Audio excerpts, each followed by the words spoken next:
Welcome to Harlem, 1954, a neighborhood buzzing with jazz nightlife and an underground economy controlled by one man, Bumpy Johnson. When the Irish mob tried to muscle in, it wasn't words that answered the challenge. It was strategy, loyalty, and ruthless action. Today, we dive into the war that shook the streets of Harlem and changed the rules of power forever. Before we get started, drop a comment where you're watching from and hit subscribe. Hours of deep research went into uncovering the real story behind this legendary showdown. A story of power, loyalty, and street strategy. We're diving into 1954, when tensions exploded in Harlem and the Irish mob pushed directly against the influence of Bumpy Johnson and his family, sparking a silent but dangerous war fought through alliances, money, and calculated moves rather than loud headlines. Before we get into this intense true crime history, drop a comment telling me where you're watching from and make sure to subscribe, because a lot of deep research and fact-checking goes into uncovering accurate historical mob stories like this one. Now, picture Harlem in the 1950s, a neighborhood buzzing with culture, business, and underground power struggles, where control over numbers, rackets, clubs, and territory meant everything.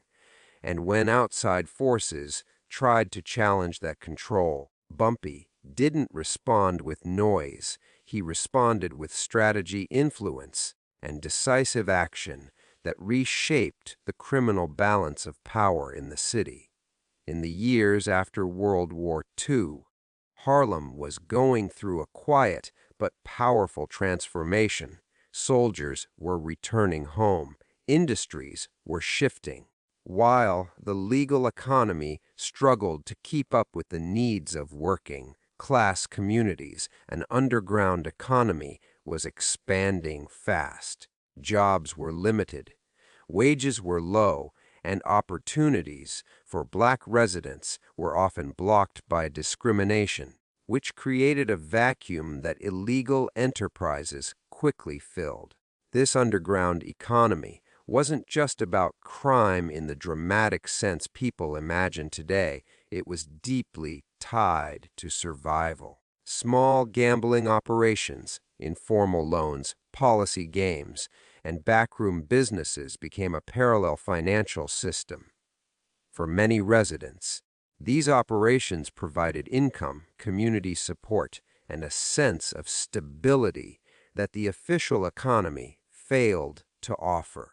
Money moved quietly through barbershops, social clubs, and street-level networks that functioned with their own rules and trust systems. At the center of this structure was the numbers racket, one of the most profitable and organized underground industries in Harlem. It operated like an unofficial lottery where locals placed small daily bets, hoping for a payout that could make a real difference in their lives.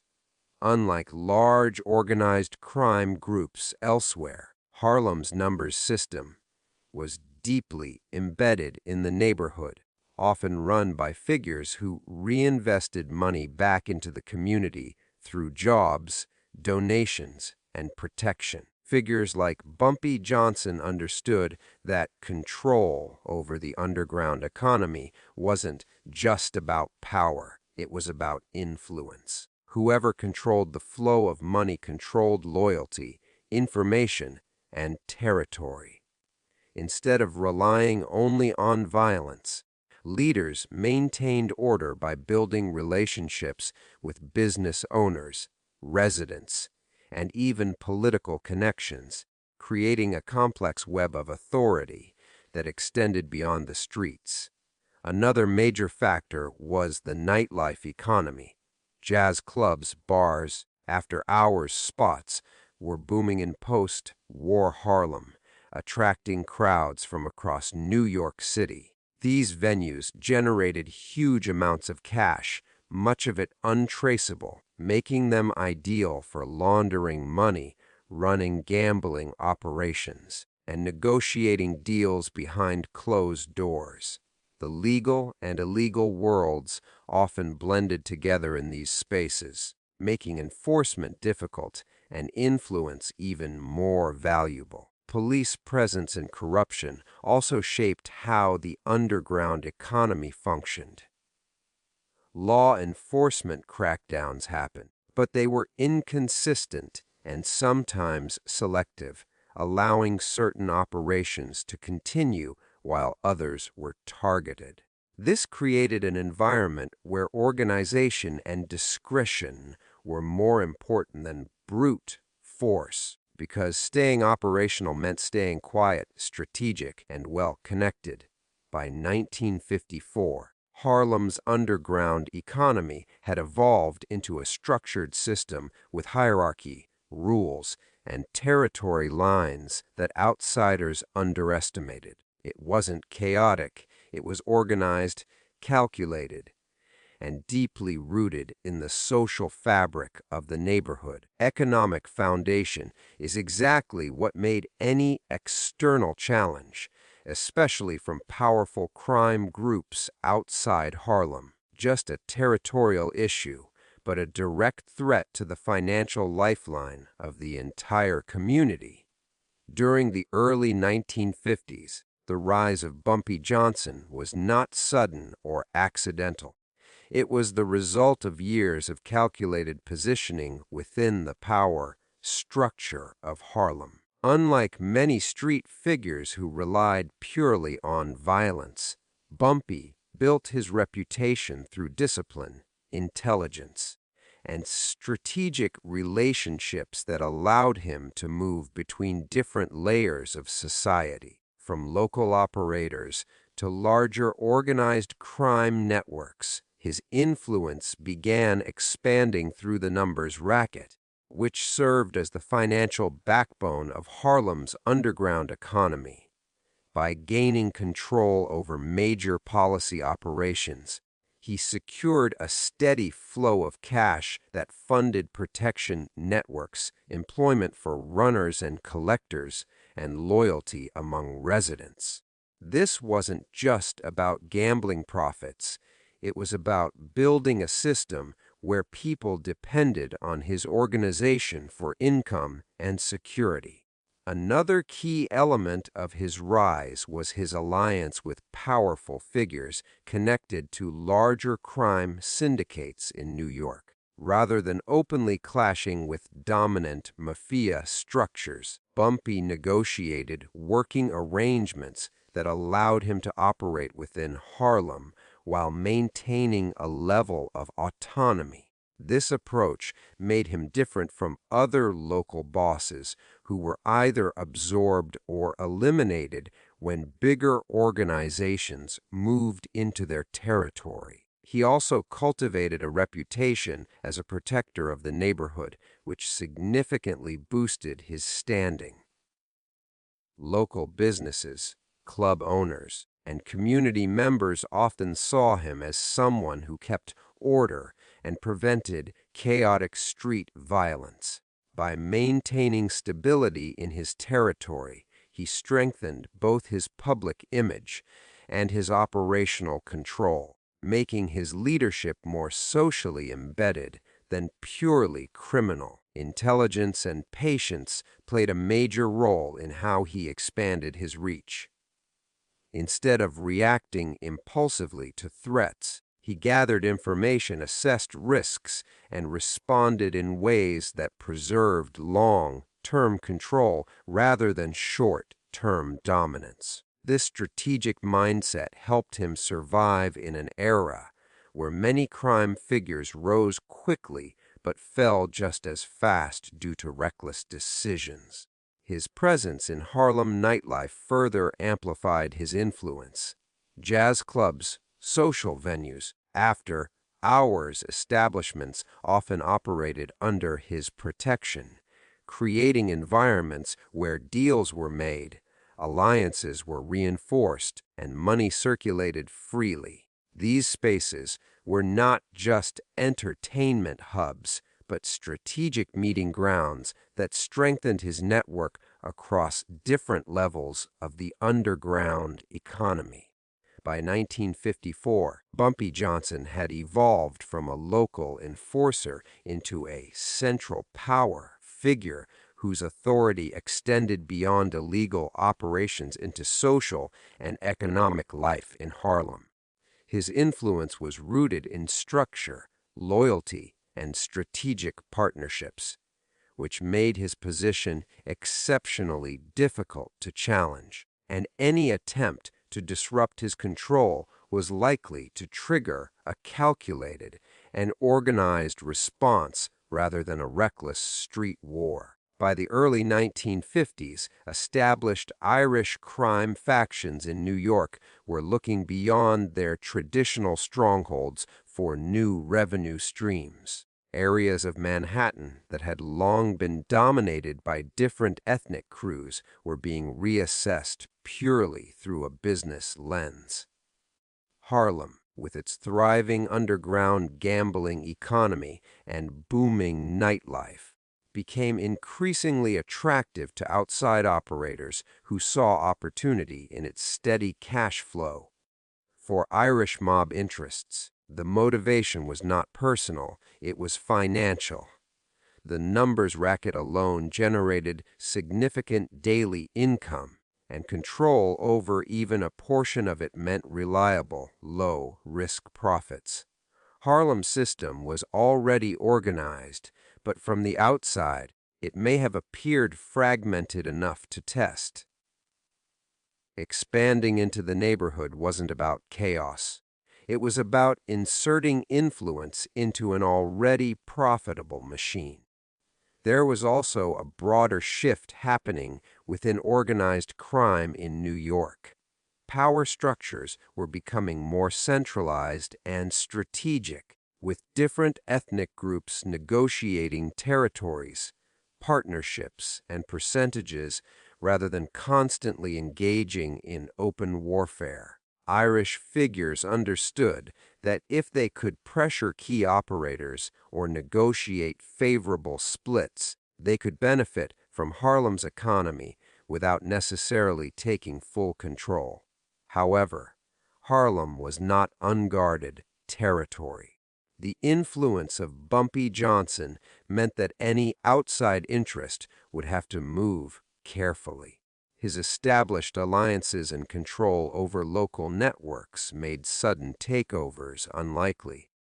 As a result, Irish involvement may have started subtly through business partnerships, financial backing, or attempts to gain leverage over smaller operators within the neighborhood. Nightlife venues were another major attraction. Clubs, bars, and after-hours spots handled large volumes of cash, creating opportunities for loan sharking, protection arrangements, and gambling expansion. Irish crime groups had long experience operating in similar environments elsewhere in the city. So entering Harlem's entertainment scene would have felt like a natural extension of their existing operations. There was also the strategic value of influence. Gaining a foothold in Harlem meant strengthening bargaining power across the wider New York underworld. Territory translated into respect. Respect translated into negotiating leverage. Even a partial presence in Harlem's underground economy could enhance a group's standing when dealing with other crime syndicates across the city. But while the Irish mob may have viewed Harlem as an economic opportunity, they were stepping into a deeply rooted ecosystem built on loyalty and community ties. Any move that appeared too aggressive risked triggering resistance, not just from individual operators, but from an entire network that had grown under structured leadership. What may have begun as calculated expansion carried the potential to escalate into a broader power struggle. Control of the numbers racket in 1950s Harlem was far more than just running an illegal lottery. It was about commanding the financial bloodstream of the entire underground economy. The numbers game operated daily, quietly collecting small bets from thousands of residents who hoped for a modest payout. Those small wagers, when combined, created a steady and predictable river of cash that funded operations, paid workers, and reinforced authority. The structure of the numbers system was highly organized. At the bottom were runners who collected bets from players in apartment buildings, storefronts, and street corners. Above them were collectors who aggregated the money and delivered it to central bankers, the individuals who actually controlled the operation. This hierarchy created accountability, reduced theft, and ensured that money moved efficiently upward while payouts flowed back down to winners. For leaders like Bumpy Johnson, control over the numbers racket meant more than profit. It meant influence over employment. Hundreds of people depended on the system for income: runners, accountants, enforcers, and even lookouts. When families relied on that paycheck, loyalty followed naturally. That loyalty created stability, and stability reinforced leadership. Another reason the numbers racket was so powerful is that it operated with community participation. Unlike other criminal ventures that thrived on fear alone, the numbers game was voluntary. Players chose to participate, and many saw it as a normal part of daily life. This gave the operation a level of social acceptance that made it harder to disrupt and easier to defend against outside interference. Financial predictability also made the racket attractive to outside crime groups. Because bets were placed every day, revenue was consistent rather than sporadic. That reliability allowed leaders to plan investments, expand influence into nightlife venues, and negotiate deals with other organized crime figures across New York. The numbers racket wasn't just cash flow, it was leverage. However, maintaining control required strict discipline. Cheating, skimming, or unpaid winnings could quickly destroy trust. Leaders had to ensure payouts were honored and disputes were handled swiftly. Reputation was everything. If word spread that a banker couldn't be trusted, the entire system could collapse or shift allegiance to another operator. By 1954, whoever controlled Harlem's numbers racket effectively controlled its underground economy. It funded protection networks, strengthened political connections, and sustained the power balance within the neighborhood. Any attempt by outside forces to interfere with that system wasn't just an economic challenge. It was a direct confrontation with the structure that kept Harlem's shadow economy running smoothly. Strategic alliances and silent negotiations were a defining feature of organized power dynamics in 1950s Harlem, especially when tensions rose between local operators and outside crime interests. Rather than rushing into open violence, influential figures understood that long-term control depended on relationships, agreements, and carefully managed diplomacy behind closed doors. In many cases, what happened in private meetings mattered far more than what was visible on the streets. For leaders like Bumpy Johnson, alliances were a form of protection as much as they were a business strategy. Maintaining working relationships with larger organized crime networks in New York allowed him to operate with a degree of autonomy while avoiding unnecessary large-scale conflict. These alliances helped define territory lines, revenue splits, and operational boundaries without triggering constant confrontations. Silent negotiations often took place through intermediaries rather than direct meetings.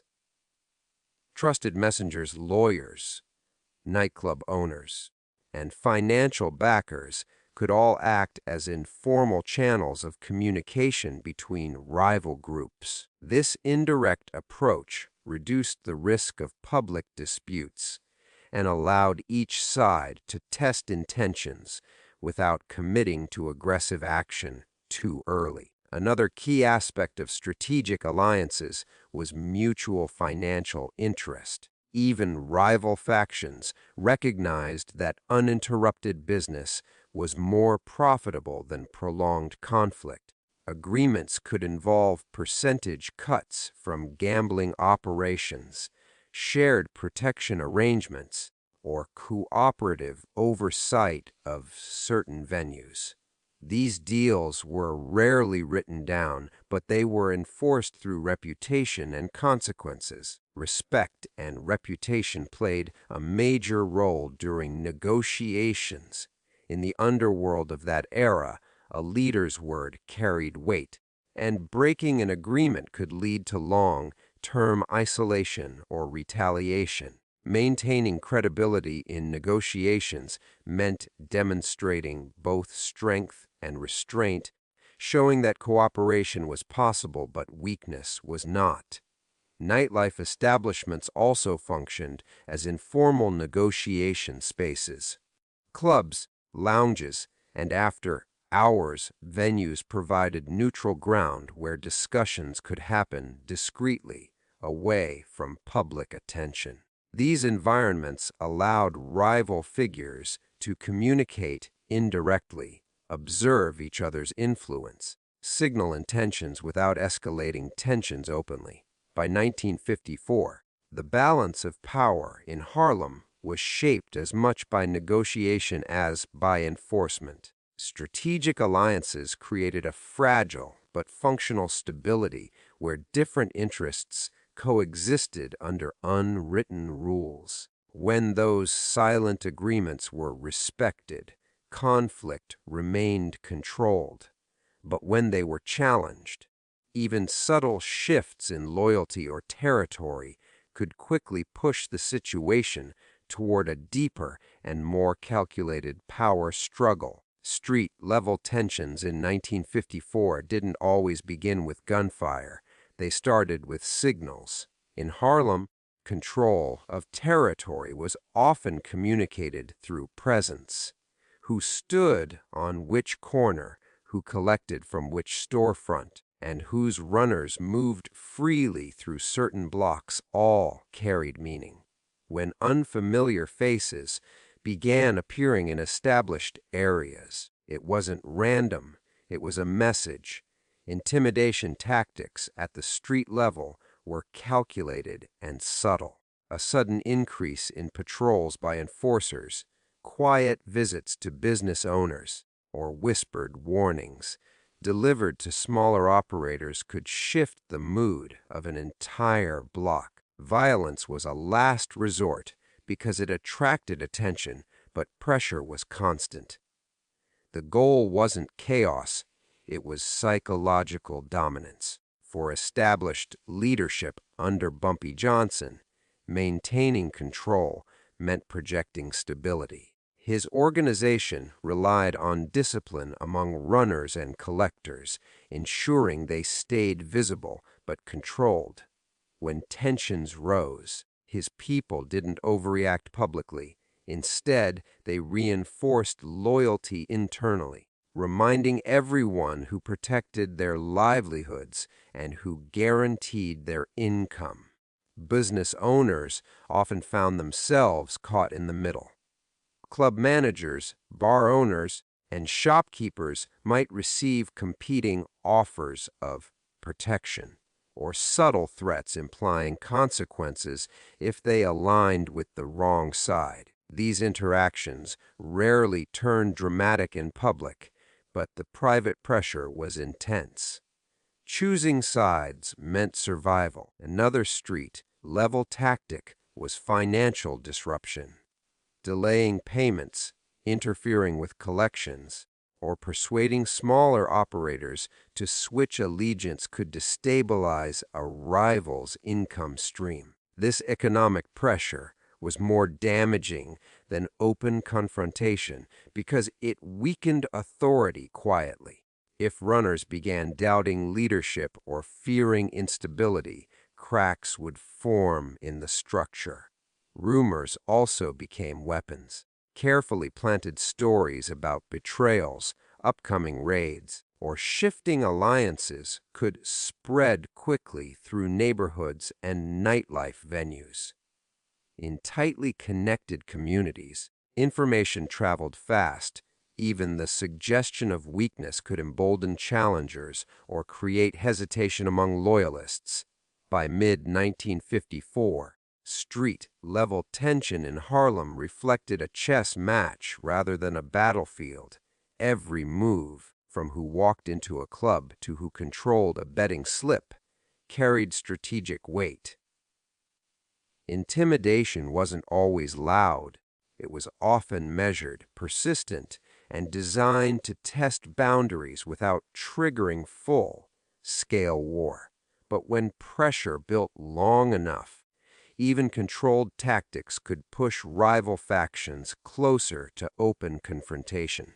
Political and police pressure in the 1950s played a complex and often underestimated role in shaping the underground power balance in Harlem. Law enforcement was aware of gambling operations, nightlife influence, and organized rackets, but enforcement was rarely constant. Instead, it came in waves, sudden crackdowns followed by periods of quiet observation, which forced underground leaders to adapt their strategies continuously. Police raids on numbers operations and clubs were not uncommon. They were often selective. Smaller operators and street-level workers were more vulnerable to arrest, while larger networks developed systems to minimize direct exposure. This created a layered structure where those at the top remained insulated while the lower tiers absorbed the legal risk. The uneven nature of enforcement indirectly strengthened organized leadership. For figures like Bumpy Johnson, navigating police pressure required intelligence rather than confrontation. Open hostility toward law enforcement would only invite more scrutiny, so the response was usually strategic compliance, relocation of operations, or temporary restructuring. Maintaining order internally reduced the kind of public disturbances that typically triggered aggressive police intervention. Political dynamics also influenced how pressure was applied. During the post-war era, city officials were under increasing public demand to address crime, especially in high-visibility neighborhoods like Harlem. This led to periodic campaigns targeting gambling, nightlife, and organized rackets, not always to eliminate them completely, to demonstrate visible enforcement to the public and media.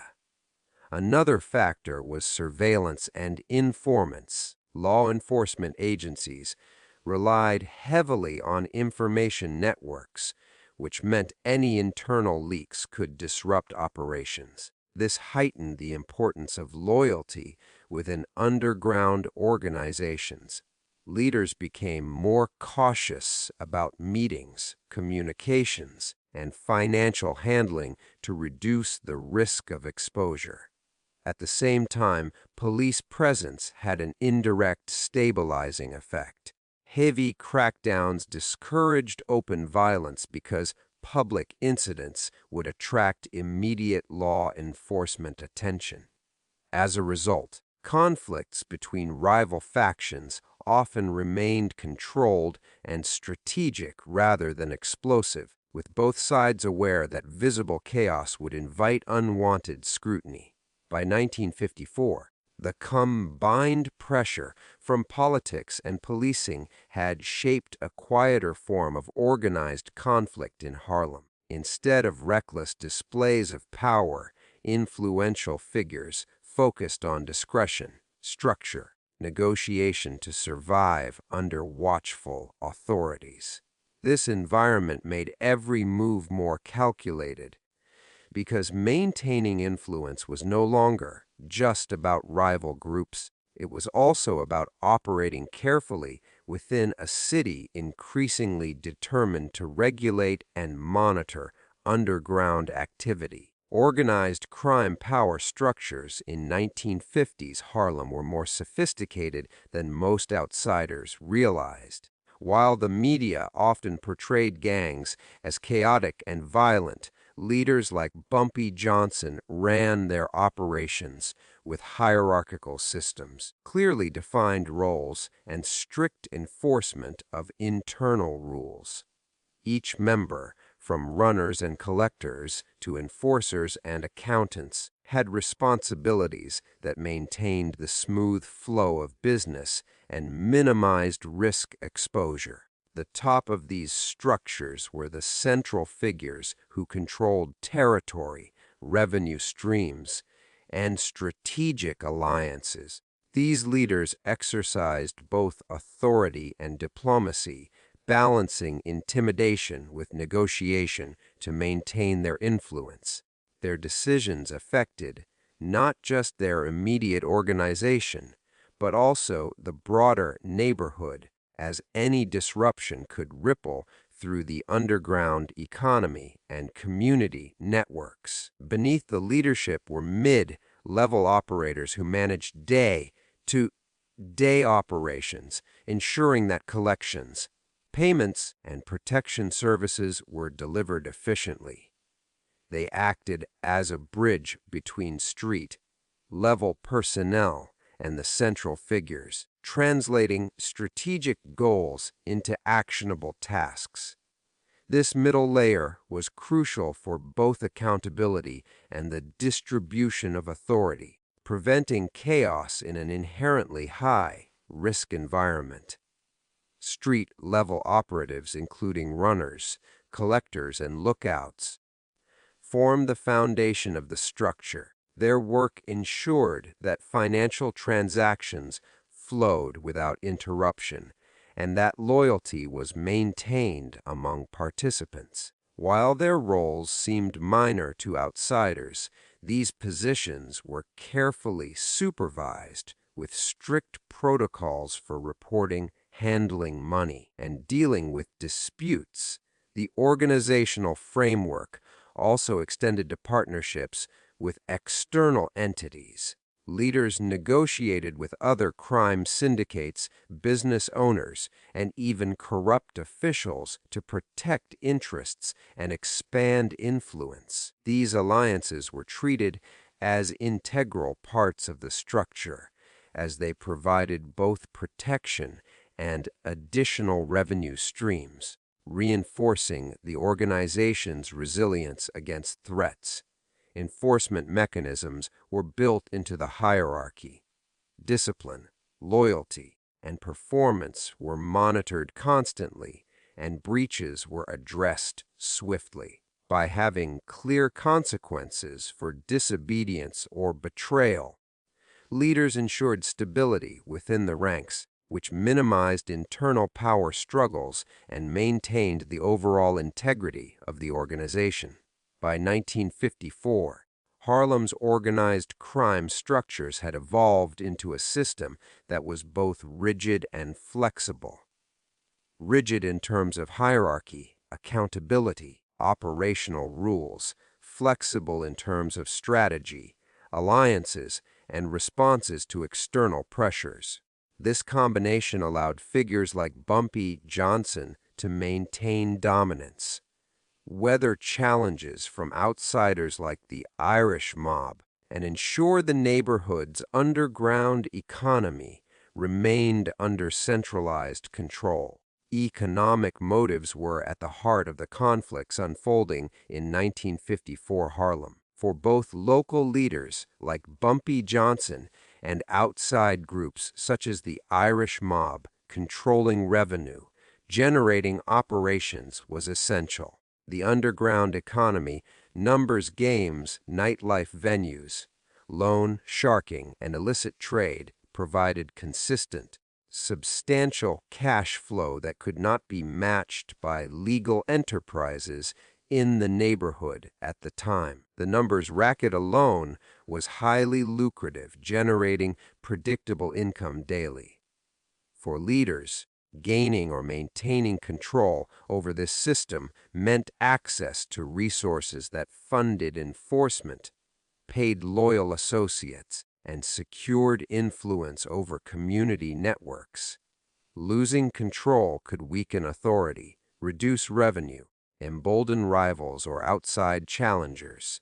In essence, economics dictated power. Nightclubs, bars, other entertainment venues were another major motivator. These locations offered dual opportunities: legitimate profits from patrons and concealed cash flow from gambling, protection fees, and after-hours activities. Ownership or influence over such venues also provided informal meeting spaces for negotiations, information exchange, and alliance building, making them both financial and strategic assets. Loan, sharking, and credit systems were deeply embedded in Harlem's economy as well. Residents who lacked access to traditional banking relied on these informal loans, creating dependence on local operators. Controlling these systems, leaders could enforce loyalty and ensure community ties that reinforced economic dominance. Non-compliance often carried social and financial consequences, giving operators leverage beyond mere physical presence. Economic motives also drove rivalry and tension between ethnic crime groups. The Irish mob saw Harlem as an untapped revenue stream, while Bumpy Johnson and his associates recognized that allowing outside interference would dilute profits and disrupt the existing order.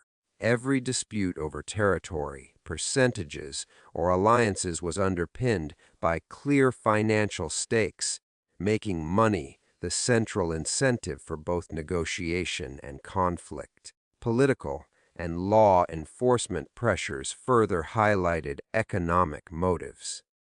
Periodic crackdowns could threaten income, so leaders had to balance risk against reward.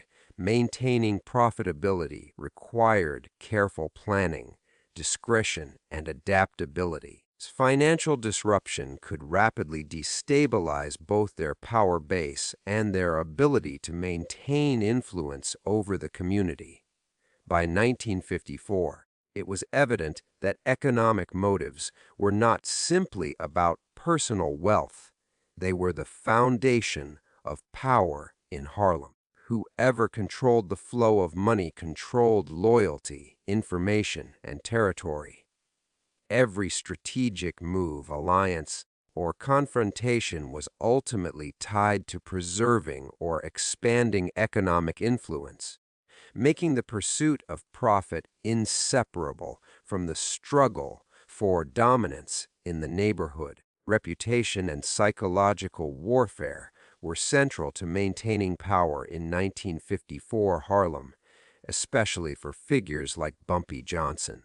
In a densely networked community where word traveled quickly, perception could be as powerful as actual force. A leader's reputation shaped loyalty, deterred challengers, and influenced negotiations, often preventing conflicts before they even started. Bumpy Johnson understood that fear and respect were tools to be wielded carefully. Public displays of strength were rare but meaningful, sending signals to rivals without provoking unnecessary attention from authorities. Even small acts, being seen at a club with loyal enforcers or paying a local business owner's debt, reinforced the perception that he controlled both opportunity and consequence in Harlem. Psychological tactics extended to rival groups as well. Rumors of loyalty shifts, exaggerated threats, or calculated incidents of retribution could unsettle opponents, forcing them to reconsider aggressive moves. These methods allowed leaders to project power without immediate physical confrontation, creating hesitation and uncertainty among potential challengers.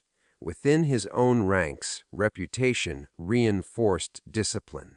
Associates knew that their leader's credibility depended on both fairness and decisiveness. Upholding promises, honoring agreements, and addressing betrayal quickly ensured that morale and trust remained intact. A damaged reputation internally could lead to defections, mismanagement, and ultimately weaken the organization from within. Community perception was equally important. Harlem residents often valued stability and protection, so a leader's public reputation as someone who enforced order and safeguarded businesses helped legitimize authority. This dual role, both feared and respected, strengthened the social and economic networks that supported the underground economy. Psychological warfare also played a role in external negotiations.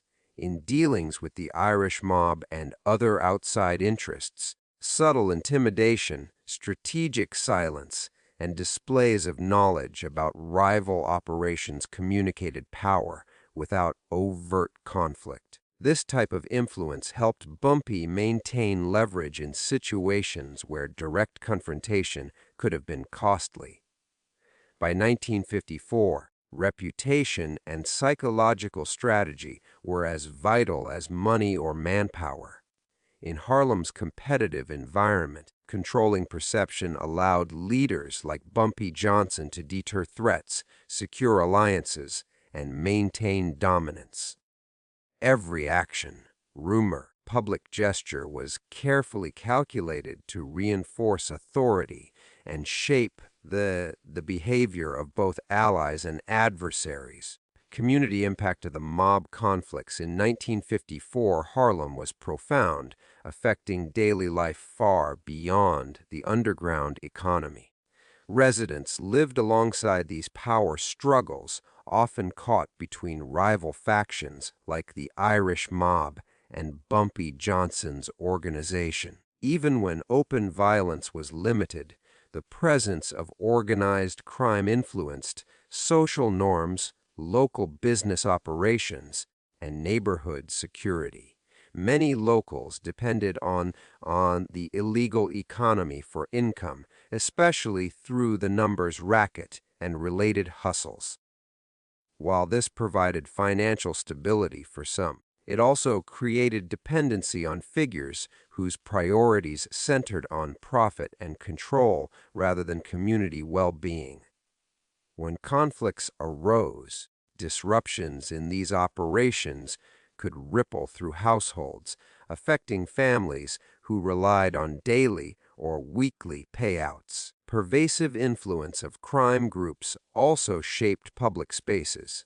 Streets, clubs, and corner stores often became informal checkpoints for power, where enforcers monitored loyalty, collected payments, or ensured compliance with unwritten rules. For residents, even mundane interactions were influenced by the underlying hierarchy of authority, with subtle intimidation shaping behavior without overt conflict. Youth and aspiring community members were not immune to these dynamics. Some saw involvement in local operations as a path to income, influence, or status, while others were indirectly affected by limited opportunities in legitimate employment. The visibility of figures like Bumpy Johnson created both role models and cautionary examples, showing how power could be wielded and how quickly it could be challenged. Conflicts between factions occasionally spilled into public spaces. Leaders often tried to contain violence to protect ongoing revenue streams and reputations. Nevertheless, tension created an undercurrent of fear and uncertainty, influencing how residents conducted their daily lives, attended social venues, or chose allies within the neighborhood. Community leaders and local business owners often had to navigate these power dynamics carefully. Aligning with the wrong faction could result in economic penalties, harassment, or exclusion from profitable networks. This meant that even outside the formal structures of organized crime, residents had to remain aware of the fluctuating allegiances and subtle pressures imposed by rival groups. By 1954, the impact of mob conflicts on Harlem's community was deeply embedded. Beyond financial and physical consequences, the struggle for control shaped social cohesion, influenced neighborhood behavior, and left a legacy of caution, resilience, and adaptation among residents who learned to live with both the benefits and dangers of the underground economy. By 1954, the long-term legacy of the Harlem power struggle between the Irish mob and Bumpy Johnson had begun to shape both the neighborhood and the wider criminal landscape of New York City. The conflict demonstrated how influence, strategy, and loyalty could maintain control over a community without constant open warfare, setting patterns that future generations of organized crime leaders would study and adapt. Bumpy Johnson's ability to defend Harlem while avoiding full-scale violence left a model of disciplined, strategic leadership. Instead of relying solely on brute force, he combined alliances, economic control, reputation management, and psychological tactics to maintain dominance. This approach influenced not only his contemporaries, but also future crime figures who recognized that power required more than fear. It required structure, foresight, and community awareness. The neighborhood itself felt the lasting effects. While residents had benefited from the relative stability Bumpy maintained, the entrenchment of organized crime meant that informal economic systems like the numbers racket became normalized. This created a precedent where underground economies could flourish under the protection of dominant figures, shaping how Harlem residents navigated both opportunity and risk for decades. Additionally, the Irish mob's attempts to infiltrate Harlem highlighted the challenges of outside interference in tightly knit communities. Their efforts ultimately failed to dismantle Bumpy Johnson's control, reinforcing the lesson that deep-rooted alliances, loyalty, and local knowledge could outweigh external firepower and resources. This legacy influenced territorial strategies for other crime organizations across the city. Political and law enforcement interactions during this period also left a lasting mark. The selective crackdowns and monitoring created an environment where discretion and strategic planning were essential for survival. Leaders like Bumpy learned to operate within the legal pressures of the city while still maximizing their influence, setting a blueprint for managing organized crime under public and governmental scrutiny. The cultural perception of Harlem's power dynamics was also shaped by these events. Stories of strategic victories, daring alliances, and calculated responses to threats became part of the neighborhood's collective memory. These narratives reinforced the notion that leadership, intelligence, and adaptability could triumph over brute force, influencing both public perception and the self-image of future community figures. Ultimately, the legacy of the 1954 Harlem power struggle was multifaceted. It affected economic patterns, community structures, criminal strategies, cultural narratives. Figures like Bumpy Johnson left behind a model of leadership and control that extended beyond the immediate conflict, demonstrating how a single leader's approach to loyalty, strategy, and influence could resonate across generations and shape the identity of an entire neighborhood. The war in Harlem wasn't just about territory or money. It was about power, loyalty, and the cunning of a man who refused to be pushed aside. Bumpy Johnson's moves in 1954 left a legacy that still echoes through the streets today. If you want more stories of true crime strategy, the hidden battles that shaped history, make sure to like, comment, and subscribe. Every detail you saw here comes straight from painstaking research into the real events of Harlem streets.